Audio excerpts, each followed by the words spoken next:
अजीज दोस्तों, Afzal but with facts में खुश आमदीद।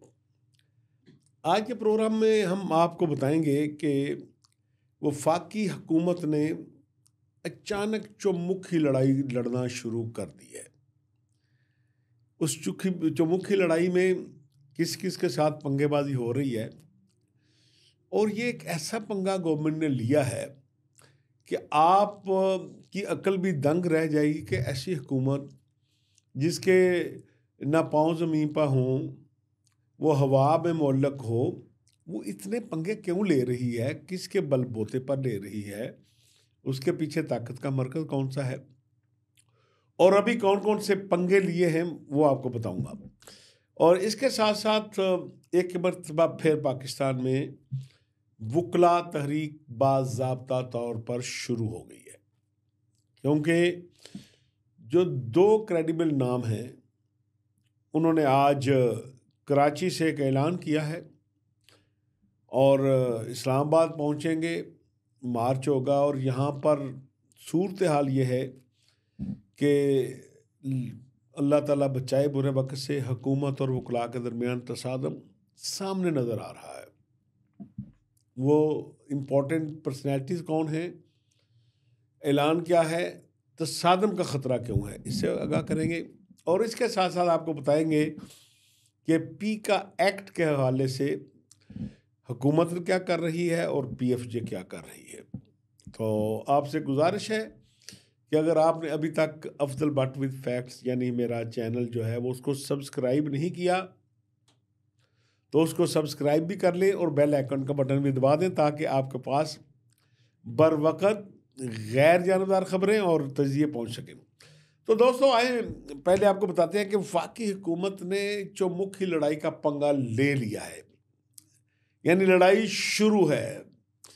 मसलन चौमुखी लड़ाई से मुराद पाकिस्तान तहरीक इंसाफ के साथ तो आपको पता है उनका इटखड़का जारी था, लेकिन बाद में क्या हुआ कि जो एक अरसा तक पिछली गवर्नमेंट में उनके इत्तेहादी रहे मौलाना फजलुर रहमान, पहले तो उनको धक्का दे दिया और मौलाना फजलुर रहमान कई मरतबा धमकी दे रहे हैं, कभी टाइम देते हैं, कभी धमकी देते हैं।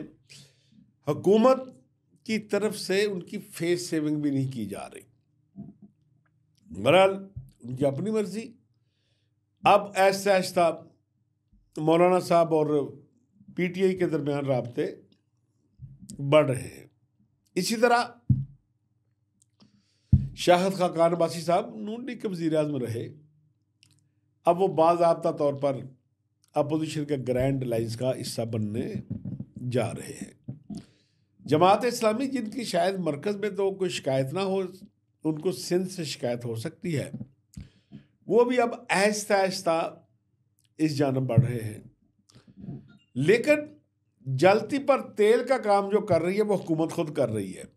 क्या एडवाइज़र हैं गवर्नमेंट के, या तो इख्तियारात और इक़्तिदार का नशा ऐसा होता है कि इंसान की मत मारी जाती है, आंखों पर पट्टी बंध जाती है, हो कुछ और रहा होता है, नज़र कुछ और आ रहा होता है।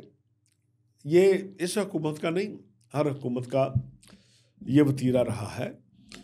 एक तरफ 26वीं आईनी तरमीम चलो जी हो गई, लेकिन उसके बाद जो मामलात शुरू हुए वकला के साथ, जजों की भर्ती, वो मामला रुकने को आ ही नहीं रहा। अब वकला जो है वो भी आहिस्ता आहिस्ता पॉलिटिकल पार्टी के साथ करीब होते जा रहे हैं, और चौमुखी लड़ाई में फिर उन्होंने जर्नलिस्टों को भी नहीं बख्शा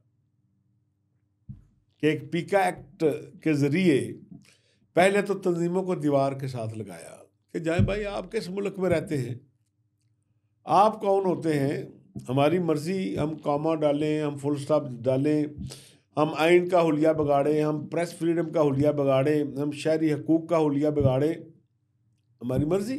हाँ भाई मर्ज़ी तो आपकी है, बहुत ताकतवर है। तो अब लगता यह है कि सारी चीज़ें अब ग्रैंड अलायंस की जानब बढ़ रही हैं, और गवर्नमेंट ने ये जो चौमुखी लड़ाई का पंगा लिया था शायद अपनी ताकत से ज़्यादा ले लिया।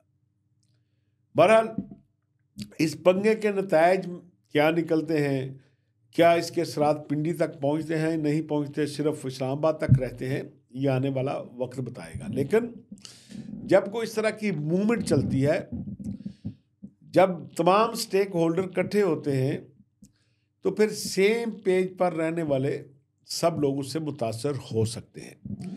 तो अब सबसे पहले तो पीटीआई तो ज़ाहिर है 2-3 साल से एहतजाजी तहरीक में है, जलसे, जुलूस, मुजाहरे, धरने, लाठी चार्ज, आंसू गैस, फायरिंग, सब कुछ चलता रहा।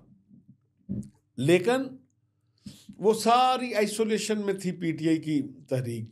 अब पीटीआई को भी कुछ होश आई है कि नहीं भाई, यहाँ इस सिस्टम के अंदर रहकर कुछ जद्दोजहद करनी है तो फिर आइसोलेशन में नहीं होती, फिर आपको दीगर जमातों के साथ चलना पड़ता है।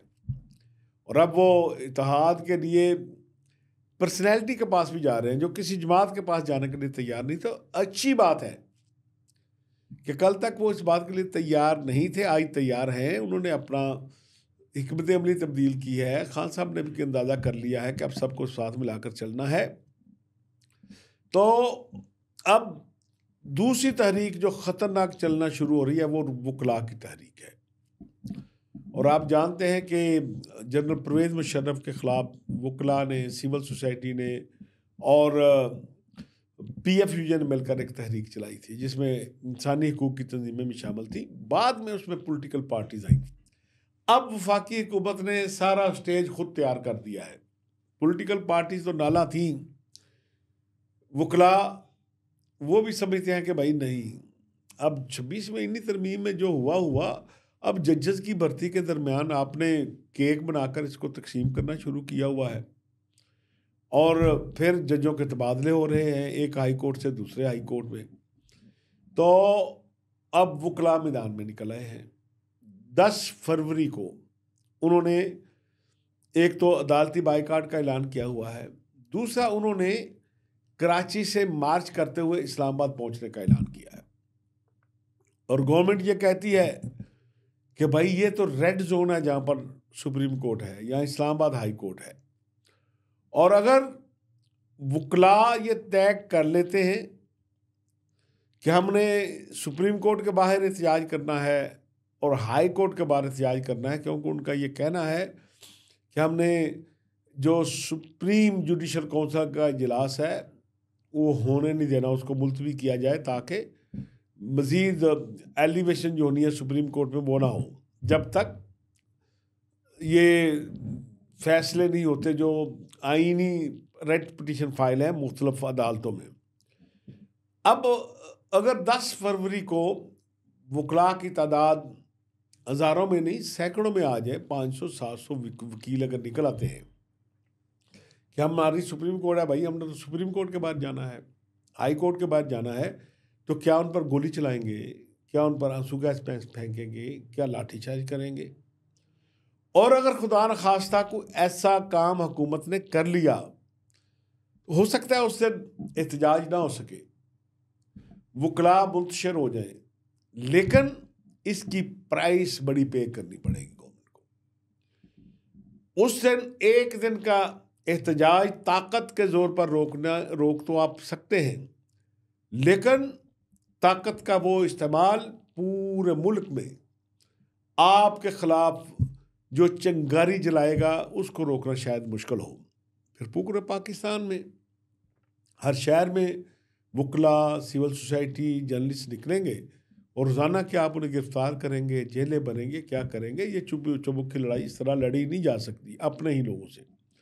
और इसके साथ साथ पीका एक्ट के हवाले से आपको पता है कि जर्नलिस्टों को भी दीवार के साथ लगाया गया, ना पूछा गया, ना मशवरा किया गया, और ऐसी मज़ाहिका खेज़ सज़ाएँ तजवीज़ की गई हैं कि इंसान दंग रह जाता है कि यार ये कोई वफाकी हुकूमत में रहने वाले लोग को पत्थर के दौर में बैठे हुए थे, इन्हें पता नहीं टेक्नोलॉजी कहाँ चली गई है। अब आप टेक्नोलॉजी का मुकाबला पाबंदियों से नहीं कर सकते।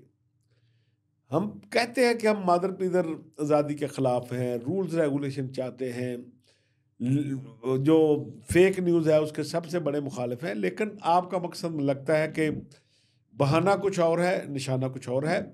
आज Pakistan federal union of journalist ने इसे इस्लामाबाद हाई कोर्ट में चैलेंज किया, जबकि चारों तकरीबन हाई कोर्ट में इसको चैलेंज किया जा सका है, और इस्लामाबाद में भी सुप्रीम कोर्ट में भी इसको चैलेंज किया जा चुका है। अब देखना यह है कि वो अदालती निज़ाम जिसके खिलाफ उसके अपने वकला जद्दोजहद कर रहे हैं, क्या वो इंसाफ का पैमाना लेकर पीकापी को फैसला करते हैं या किसी दबाव के तहत करते हैं। PFJ भी इसका जायज़ा ले रही है, जिसमें हमारे रिपोर्टर, सब एडिटर, एंकर, दानश्वर सब शामिल हैं। और अगर अदालतों ने भी हुकूमत की तरह इसी तरह बुलडोज किया इस आइन से मुतसादम पीका एक्ट को, तो फिर लगता यह है कि एहतजाजी तहरीक में जर्नलिस्टों के पास इस एहतजाजी तहरीक में शामिल होने के सिवा कोई रास्ता नहीं रहेगा। बहरहाल आज अमीनुल हक साहब जो साबिक़ वफाकी वज़ीर हैं, उन्होंने एक अच्छा फ़ैसला किया है। पहले भी वो एक कमेटी को हेड कर रहे थे जो स्पेशल मीडिया की तनख्वाहों के हवाले से बनी थी, कि जिन जर्नलिस्ट को तनख्वाहें नहीं मिल रही उसके हवाले से। आज उन्होंने कहा है कि तमाम स्टेक होल्डर से बात करने के लिए कैमा कमेटी की एक सब कमेटी बनाई जाए, ताकि तमाम स्टेक होल्डर से पूछा जाए कि उनके एतराज़ात क्या हैं पीका एक्ट पे। अगर उस कमेटी ने भी अच्छा काम कर दिया तो मेरा ख्याल है कि इस बिल से बहुत से जो ब्लैक लॉज हैं वो निकल जाएंगे। बहरहाल दोस्तों, हुकूमत को चौमुखी लड़ाई का शौक़ है, तो बाकी लोग उस शौक़ को पूरा करने के लिए तैयार हैं। हमारे प्रोग्राम का वक्त ख़त्म हुआ चाहता है, आपके फीडबैक का इंतज़ार रहेगा। इजाज़त दें, अल्लाह हाफ़िज़।